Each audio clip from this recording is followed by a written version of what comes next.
This is your teacher Haris Bhatt, and you are seeing my YouTube channel. We are going to solve a question from O-level accounting 7707 or 0452 IGCSE. This question basically belongs to provision for doubtful debts, and the paper in which it has come, that is question number 3, and the paper is October November 23-23. Not here. October November 23-23. Variant is October November 23 and variant 23. So let's see. It's a combination of some chapters like expense on income account, inventory account is required in the question, and trade receivable account or provision for doubtful debt is also required. Logan is a trader who sells goods on credit. His year end is 30th September. Logan has provided the following information. On 1st October, inventory is 8,400, trade receivable 7,500. Other receivable means prepaid rent. Rent charge for the year is given. Bank payment for rent 1st December, 1st June is given. At 30th September, inventory is 8675. Trade receivables are given. Other receivables, we don't know about that. And bad debt written off 325 is given. And provision for doubtful debt of 4% of trade receivable is required. Irrecoverable debts to be written off 325. इसका मतलब क्या है? मैंने आपको बताया भी था. Bad debts हैं. To be written off means, sorry, सही आंसर नहीं है. रिकॉर्डिंग की बात ठीक है टू सर्टेन एक्सटेंट, यानी बैड डेट्स आपके हुए हैं, ठीक है, लेकिन ये अभी तक आपने ट्रेड रिसीवेबल में से माइनस नहीं किए हुए. तो you have to subtract this amount from trade receivable, and then you will calculate the provision for doubtful debts. So let's do the inventory count first. So sometimes you have asked me to prepare the inventory count, so I have decided to solve this question so that you can be able to prepare the inventory count also. So preparation of inventory count is very easy, which might come in your exam also. Why, sir? Because you will be having brought down over here, which is the opening inventory, carried down over here, which is the closing inventory. So let's see. The brought down, which is the opening inventory given, is at 1st October 2022, 8,400. And the closing inventory at 30 September 2023 is 8,675. So I will write here 8,400. And that is 1st October 22. Right? And the closing inventory is 8,675. Okay. So here I'm going to write the profit and loss account. That is 8,400. And the carried down again, the date of the carried down is, let me check it. The date of the carried down is 30 September 2023. Okay. So I will write here 39 2023 with the name profit and loss account. You can write income statement also, equally fine. Income statement or statement of profit and loss or income statement, both can be. But always remember, I'm telling you, you can't write brought down, you can't write income statement, you can't write P&L. You have to write the full form, like brought down properly, profit and loss statement, statement of profit and loss. Income statement you will write in full English. Same is the case with balance carried down. Abbreviation use नहीं कर सकते, otherwise examiner will deduct the marks. Total करें BAL dot C/D, yes, 16675. I will write here 16675, and the same will come over here 16675. Okay, and always remember to write the brought down also. Always remember to write the brought down, that is 868,675. You will write here, and the date is 1/10/23. Okay, that's it. Carry down date, I have no space, that's why I didn't write it.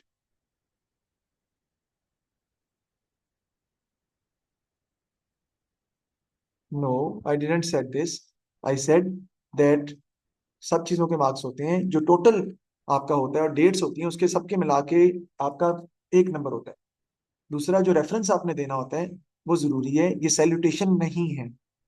Salutation होती है जब आप कोई account बना रहे हैं और वो डेबिट हो रहा है, स्टेशनरी डेबिट हो रहा है बिकॉज ऑफ बैंक, और आपने बैंक लिखना तो है, अगर मिस करके तो पॉसिबल है. ये सैल्यूटेशन नहीं है. ये ब्रॉड डाउन कैरिड डाउन है और ट्रांसफर कर रहे हैं आप ओपनिंग इन्वेंट्री और क्लोजिंग इन्वेंट्री को किसमें, इनकम स्टेटमेंट में, प्रॉफिट एंड लॉस अकाउंट. ये रेफरेंस नहीं है ये. Okay, next you have to prepare the provision for doubtful debt account. So it's quite easy. First of all, I have to look for my trade receivable. not the start. I will look for the trade receivable at the end and at the start both. So at the start, trade receivables are 7,500. Let me prepare the provision for doubtful debt account with all the dates also, so that you may not find it difficult. So provision for doubtful debt account, I will prepare here. I will write here drawdown. The financial year is 2022 to 23. Same here, 2022 to 23. And I will start with the brought down actually. We have a brought down balance on which date? On 1/10/22. We have a brought down of provision for doubtful debt account. Sir, where it is written? No, it's not written. We have to calculate that. The provision for doubtful debt is 4% of trade receivables, and the trade receivables at the start are 7,500. We have to calculate 7,500 into 4%. We will be able to find 300. Okay. So 300 is going to be the brought down. So 300 is the brought down. I will write here 300. And I will write here the carry down also, which is going to be on 39/2023 is going to be the carry down. And on which amount I'm supposed to calculate the current provision for the current year. The trade receivables are 8,700. Should I calculate on 8,700? No, because there are bad debts which is to be written off. It means that it is not yet subtracted from the amount of ending trade receivable. Brought down will come from the opening trade receivable into 4%. Carried down will come on the trade receivables at the end, which is 8,700. But we have to subtract the bad debts first. And then we will calculate provision at the rate of 4%. So minus 325 multiplied by 4%. So the amount of the provision at the end of the year is going to be 335. Okay. So the carried down now, which is required by us, is 335. It means that we have to increase the provision by 35.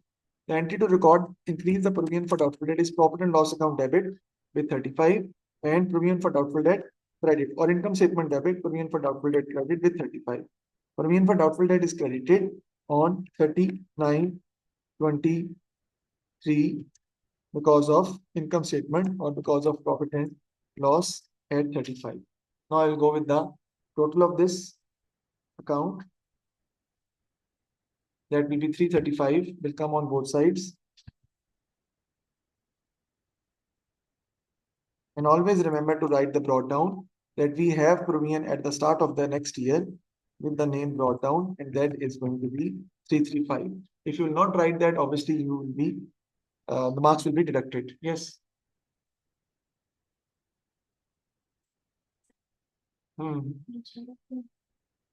Yes, inventory count is basically prepared in a different format. It is not usually asked by the examiner to prepare inventory count in the question. So inventory count means that you will write the opening inventory, because opening inventory was our asset, which is written as brought down. But now at the end of the year, this inventory is supposed to be transferred to the income statement or profit and loss account in cost of sales. So if we are going to close that, we are going to close the opening inventory. So it will be credited in the name profit and loss account. Same is the case with the closing inventory. It is an asset. So that will come as carried down. But again, this asset which is carried down at the end of the year is supposed to be close to the income statement or profit and loss account, because it will be subtracted from cost of sales. तो उसको भी profit and loss account से close करें. लेकिन वो carried down जो है वो next year का brought down भी बनेगा, because the closing inventory at the end of the year, which is carried down, will become the opening inventory of the next year as brought down. ये तुम्हारा rule है. But in key account format, we have to solve it in that way, which is a new thing, obviously. Okay, so provision for doubtful debt we have prepared. Now let's move forward. Which account we are required is required in the question. Inventory account, provision for doubtful debt. Then we have to prepare the rent payable account. Again, remember that rent payable account is basically rent account, rent paid account, one and the same thing. Receivable means received, payable means paid. It is basically rent paid account. You can consider it like that it is a rent paid account. So rent account is an expense account, and expense account has a format, and the format of the expense account is going to be, we will write prepaid brought down over here, prepaid carried down will come over here, Then accrued brought down or owing brought down will come over here. Accrued carried down will come over here if given in the question, obviously. Bank figure, the rent paid, rent debit and bank credit will come over here. And usually the difference is going to be written with the name profit and loss account, or it is the charge for the year, income statement figure, or the annual expense for the rent, which is given like that. This is the format. So let's see what has been asked in the question. If you see that regarding rent, prepaid rent at the start is given. Other receivable is basically prepaid, right? Other receivable can be named as other receivable, prepaid rent, 820. So I will write prepaid brought down, which is available, which is 820. Then I will write prepaid carried down is not given, other receivable. So we have to find that. So it means that profit and loss account is not going to be the balancing figure. Prepaid carried down is going to be the balancing figure. So sir, फिर profit and loss figure क्या होगी? वो ये दिया हुआ rent charge for the year. This is the income statement figure. This is the current year charge for rent. It is the current year expense for rent. Rent charge for the year, that is 4940. So this figure is given in the question. It is little technical question because profit and loss figure we usually use to find that figure by taking the difference of the two sides. It is given. And the bank payment is also given. Rent to bank. Bank payments for rent 1st December 2460, 1st June 2490. Add them up. 2460 plus 2490.